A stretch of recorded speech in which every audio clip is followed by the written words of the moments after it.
Hello and welcome to Games from Folktales, a podcast that mixes historical research and tabletop role-playing settings. I'm your host, Timothy Ferguson.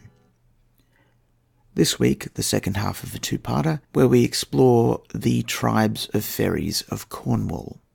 This is the first time I've done a two-part episode. Last week I covered Cornwall's small people, who were the fairy tribe with the greatest footprint in Hunt's popular romances from the west of England. This week the other four of Hunt's tribes. I'd repeat that Hunt's taxonomy clearly doesn't include at least two other groups which in Ars Magica are fairies. He separates off the giants, which I've already done in a previous episode, and the merfolk, who will be in a future episode. Because I'm following his text closely, I'll keep going with his divisions. Due to a quirk in my podcasting plan, I need to record this material immediately, so rather than taking the time to trim it down further, it'll be a little bit more prolix and flowery than it would be when boiled down into a formal Ars Magica supplement, or into the web supplement that I hope to turn this into once the project completes. So, on to the next tribe. Spriggans. Time to quote Hunt. The Spriggans are quite a different class of beings. In some respects, they appear to be offshoots from the family of the trolls of Sweden and Denmark. The Spriggans are found only about cairns, quoits, and cromlechs, burrows or detached stones, with which it is unlucky for mortals to meddle. A correspondent writes, "This is known, that they were a remarkably mischievous and thievish tribe. If ever a house was robbed, a child stolen, cattle carried away, or a building demolished, it was the work of the Spriggans. Whatever commotion took place in the air, earth, or water, it was all put down as the work of these spirits. Wherever the giants have been, there the Spriggans have been also. It is usually considered that they are the ghosts of the giants. Certainly, from many of their feats, we must suppose them to possess a giant's strength. The Spriggans have the charge of buried treasure." End quote. So these are the ghosts of giants. Plot hooks here are pretty obvious, so let's move on. Another story from Hunt. In a lone house situated on a hill not far from Nill's steeple lived a widow of a miner. Whether it was that they presumed upon her solitude, or whether the old lady had given some inducement to them, is not now known. But the Spriggans of Trencrom Hill were in the habit of meeting almost every night in her cottage to divide their plunder. The old woman usually slept, or at least pretended to sleep during the visit of the Spriggans. When they left, they always placed a small coin on the table by her bedside, and with this, indeed, the old woman was enabled to provide herself not merely the necessities of life, but to add thereto a few of the things which were luxuries to one in her position. The old lady, however, was not satisfied with this. She resolved to bide her time, and when the Spriggans had an unusually large amount of plunder, to make herself rich, at once and forever, at their expense. Such a time at last arrived. The Spriggans had gathered, we know not how, much valuable golden jewellery. It gleamed and glistened on the floor, and the old woman in bed looked at it with a covetous eye. After a while, it appears the Spriggans were not able to settle the question of division with their usual amicability. The little thieves began to quarrel amongst themselves. Now, thought the old woman, is my time. Therefore, huddling herself up under the bedclothes, she very adroitly contrived to turn her shift, and having completed the unfailing charm, she jumped from the bed, placed her hand on a gold cup, and exclaimed, "These shouldn't have one of 'em." In a fright, the Spriggans all scampered away, leaving the stolen treasure behind them. The last and boldest of the Spriggans, however, swept his hand over the old woman's only garment as he left the house. The old woman, now wealthy, removed in a little time from Cheam Wheel to St. Ives, to the surprise of everyone, purchased property, and lived like a gentlewoman. Whenever, however, she put on the shift which had secured her wealth, she was tortured beyond endurance. The doctors and all the learned people used hard names to describe her pains, but the wise women knew all along they came from the Spriggans. End quote. I'm not entirely sure why you wouldn't just throw that shift away and get a new one. That needs to be a better designed curse, surely. So, the Spriggans are troll-like, small, and are the ghosts of giants. What excellent news. A brand new monster. If I have time before this recording goes live, I'll come up with some statistics and put them on the website for the blog. Let's move on to the next tribe, the Piskies. I'm choosing the Pisky version of the pronunciation. There are others, Pigsy, Pixie, Pisky. I'm choosing this one because a lot of listeners would use pixie to mean a winged sprite. Winged sprites don't exist in 1220, but enough of my complaints on that score. Once again, let us devote ourselves to Hunt. This fairy is a most mischievous and very unsociable spirit. His favourite fun is to entice people into the bogs by appearing like a light from a cottage window or as a man carrying a lantern. I'll just break the quote there to point out that this makes it a will-o'-the-wisp. And the man carrying the lantern is where the jack-o'-lantern myth comes from, or at least a Scottish version with extra demons in it. Moving on, back to the quote. The Piskie partakes in many respects of the character of the Spriggans. So widespread were their depredations, and so annoying their tricks, that at one time it was necessary to select persons whose acuteness and ready tact were a match for these quick-witted wanderers, and many a clever man became famous for his power to give him charms over the Pixies. It does not, however, appear that anything remarkable was required of the clever man. No Pixie could harm a man if his coat were inside out, and it became a very common practice for persons who had to go from village to village by night to wear a jacket or cloak turned, ostensibly to prevent the dew from taking the shine off the cloth, but in reality to render them safe from the Pixies.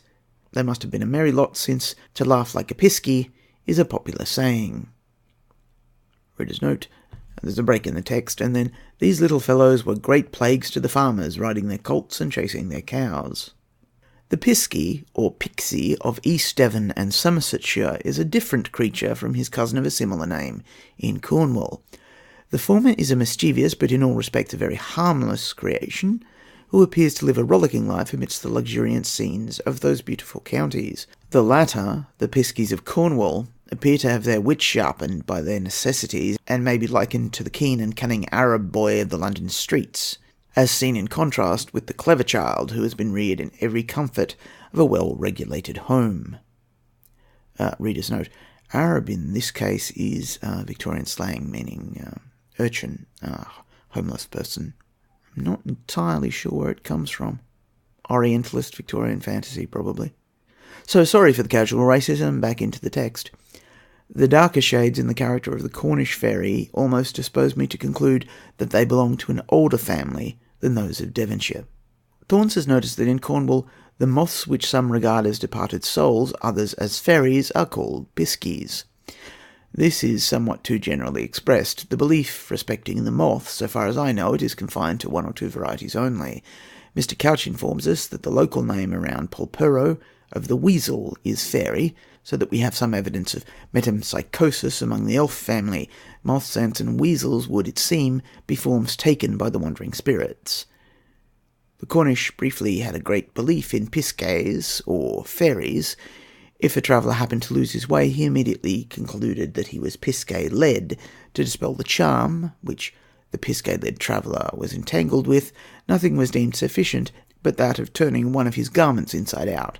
This generally fell upon one of his stockings, and if this precaution had been taken before the commencement of the journey, it was fully believed that no such delusion would have happened. Hunt then gives specific examples of horses being piskie-led, and then a child from Triondike, which is in St. Allen, being led away by fairy music and being found unharmed a few days later. Another quick quote from Hunt. It is said that a man once passing one of the piskie rings... just a note from the reader. Hunt keeps changing the spelling of the word piskie, which is why I keep pronouncing it differently. I was doing it to add a little bit of local colour, but listening back on this, it sounds strange. Moving on. It is said that a man once passing one of the piskie rings and hearing them dancing and singing within it, threw a large stone into the midst of the circle. When the music ceased and a dreadful shriek arose, the appearance of the pixies of Dartmoor is said to resemble that of a bundle or bale of rags. In this shape they decoy children to their unreal pleasure. A woman on the northern borders of the moor was returning home late on a dark evening, accompanied by 2 children and carrying a third in her arms, when, arriving at her own door, she found one missing. Her neighbours, with lanthorns, immediately set out on a quest for the child, whom they found sitting under a large oak tree, well known as a favourite haunt of the pixies. He declared that he'd been led away by 2 large bundles of rags, which had remained with him until the lights appeared, when they immediately vanished. So we have a new physical structure as well. Excellent. This next story, The 4-Leaf Clover, is a little long. I would certainly cut it down if I weren't pressed for time. One midsummer's day in the evening, the maid was later than usual at her milking, as she'd been down in Penberth to the games. The stars were beginning to blink when she finished her task. Daisy was the last cow milked, and the bucket was so full she could scarcely lift it to her head. Before rising from the milking stool, the maid plucked up a handful of grass and clover to put on her hat, that she might carry the bucket the steadier.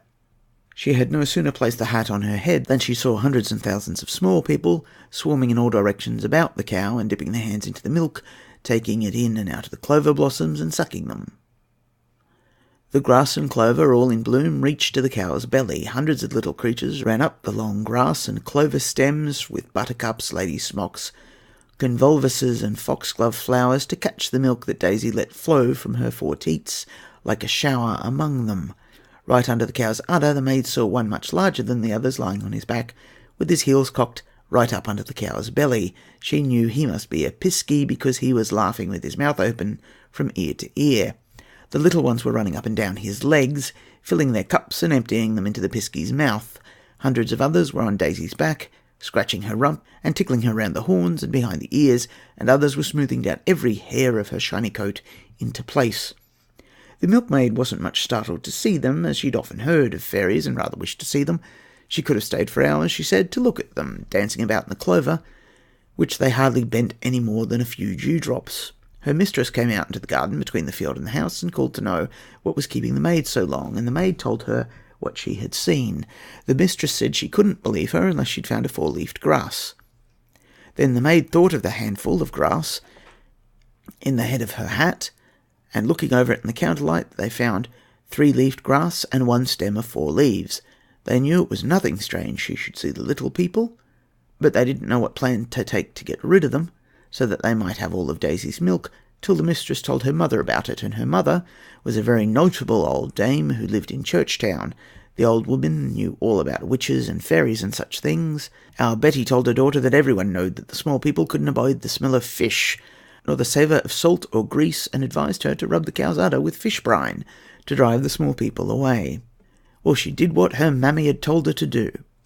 Better she had let it alone, for from that time Daisy would yield all her milk, but she hadn't half nor quarter what she had before, but took up her udder so that one could hardly see it below her flanks. Every evening, as soon as the stars began to twinkle, the cow would go round the fields, bleating and crying as if she'd lost a calf. She became hair-pinched and pined away to skin and bone before the next Burren Fair, when she was driven to Churchtown and sold for next to nothing. I don't know what became of her afterwards, but nothing throve with the farmer after his wife had driven the small people away, as it did before." End quote. The Piskies have servants among the small people fairies, and it also mentions a new traditional award. Buckers. The Buckers or Knockers. These are the sprites of the mines, and they correspond to the kobolds of German mines, the Durigars, and the trolls. Reader's note, just breaking in here. No, I really don't think they do. But moving on. They are said to be the souls of Jews who formerly worked the tin mines of Cornwall. They are not allowed to rest because of their wicked practices as tinners, and they share in the general curse which ignorant people believes hangs on this race. Reader's note, that's the most detailed explanation of why these particular ghosts are stuck in the mines that I've seen. Generally, it's just taken as read that as a reader you know why they're stuck in the mines. Moving on. Time to quote from Hunt again. The fairy tools, or the Barker's knee. The Buckers or Knockers are believed to inhabit the rocks, caves, adits and wells of Cornwall. In the parish of Towendack there was a well where these industrious small people might be heard every day labouring at their digging with pickaxe and shovel. I said every day, but no, on Christmas Day and on the Jews' Sabbath, and on Easter Day and on All Saints' Day no work was done. Why our little friends held these days in reverence has never been told to me, but anyone placing his ear on the ground at the mouth of this well could hear distinctly the little people at work.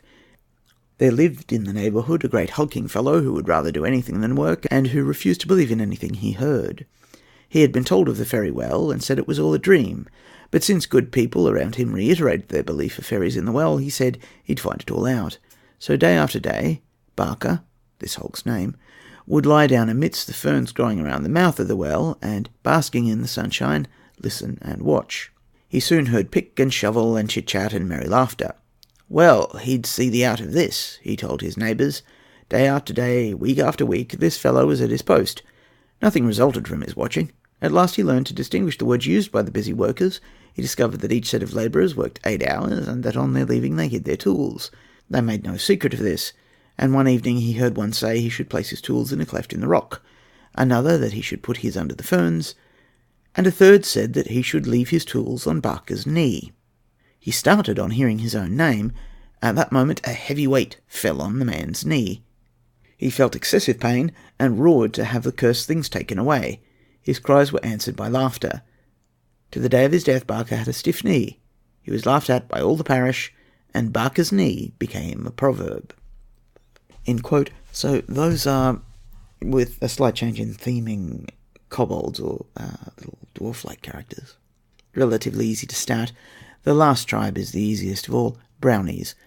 The brownie was a spirit purely of the household. Kindly and good, he devoted his every care to the family with whom he had taken up his abode. The brownie has fled, owing to his being brought into very close contact with the schoolmaster, and he is only summoned now upon the occasion of the swarming of the bees. When this occurs, the mistress or maid seizes a bell metal or a tin pan and beats it, calling "Brownie, Brownie" as loud as she can, until the good brownie compels the bees to settle. The usual story of making clothes for a brownie is found everywhere in Cornwall. Thanks for tuning in. Next week we return to the other column, if I can call it that, of the podcast with more work from Lord Dunsany. I believe it's The Lute of Bumshara. Still need a better sign-off. Goodbye.